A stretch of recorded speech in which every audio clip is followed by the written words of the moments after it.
साल बाद सब चीजें निकल बीजेपी ने साफ कर दिया था ना कि अगर वो सत्ता में आते हैं तो योजनाएं जो चल रही हैं आम आदमी पार्टी सरकार की वो बंद नहीं होगी। तो मैसेज तो क्लियर था, प्रधानमंत्री भी इस बात को लेकर कह रहे थे। सिद्धार्थ, अब डबल इंजन की सरकार दिल्ली में, तो जो वादे किए हैं कब तक डिलीवर करेंगे, या फिर 5 सालों का वक्त लेंगे अगले चुनाव तक का, या पहले दिन से दिखने लगेगा वो?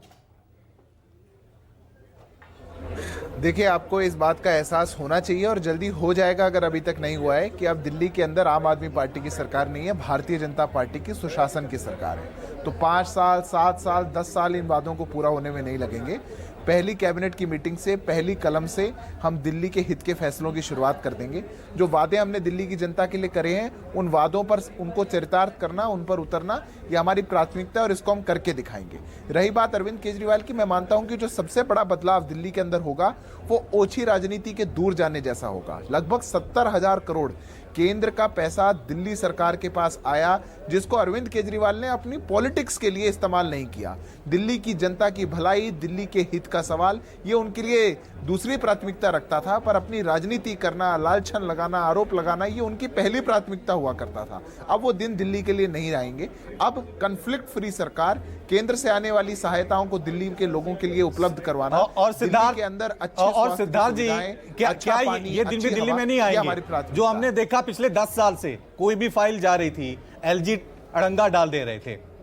अब क्या मान रहे हैं, दिल्ली का असली बॉस कौन, एलजी या दिल्ली की जनता ने जो चुनी हुई सरकार है, कौन है असली बॉस? देखिए, ये मैं सवाल मानता हूं कि इस सवाल में ही थोड़ी सी गड़बड़ी है। दिल्ली के अंदर दिल्ली की व्यवस्था को लेकर के हमारी लोकतांत्रिक व्यवस्था से देश की संसद का एक कानून है। सुप्रीम कोर्ट में वो कानून अपहेल्ड हो चुका है। क्लियर डिवीजन ऑफ पावर्स है। क्या एलजी को संभालना है, क्या दिल्ली सरकार को संभालना है? अब उसमें भी कन्फ्लिक्ट क्रिएट किया जाए या राजनीति करी जाए तो उसमें कौन रोकेगा? 70,000 करोड़ का अमाउंट मैंने आपको बताया जो केंद्र सरकार से दिल्ली सरकार के पास आया था, कौन से एलजी ने रोका? वो 7,500 करोड़ यमुना की सफाई के लिए आया। एक फाइल जो भेजी गई हो जो एलजी ने रोक दी हो यमुना सफाई को लेकर के, ये सब नाटक था। आज मेरे को बहुत से लोग अभी मैसेज कर रहे हैं कि सबसे बड़ी नाटक की बात ये है, यानी अब आपको लग रहा है एलजी और सरकार में कोई झगड़ा नहीं होगा, नहीं देखना पड़ेगा। सिद्धार्थ जी, अब एलजी और दिल्ली सरकार में कोई झगड़ा नहीं होगा, ये माने अब हम? ना ही होगा, ना ही होना चाहिए, क्योंकि अगर सरकार काम करने की मंशा से करे, और पहले भी अगर उनकी मंशा काम करने की होती तो भी कोई झगड़ा नहीं होता। इसलिए एलजी के साथ झगड़ने का कोई सवाल नहीं बनता। जो सरकार काम करना चाहे वो बड़े अच्छे मन से कर सकती है। पहले भी सरकारें रही, अरविंद केजरीवाल पहले मुख्यमंत्री नहीं थे दिल्ली के, पहले भी सरकारें रही जो केंद्र सरकार में अलग और दिल्ली में अलग सरकार के साथ चले।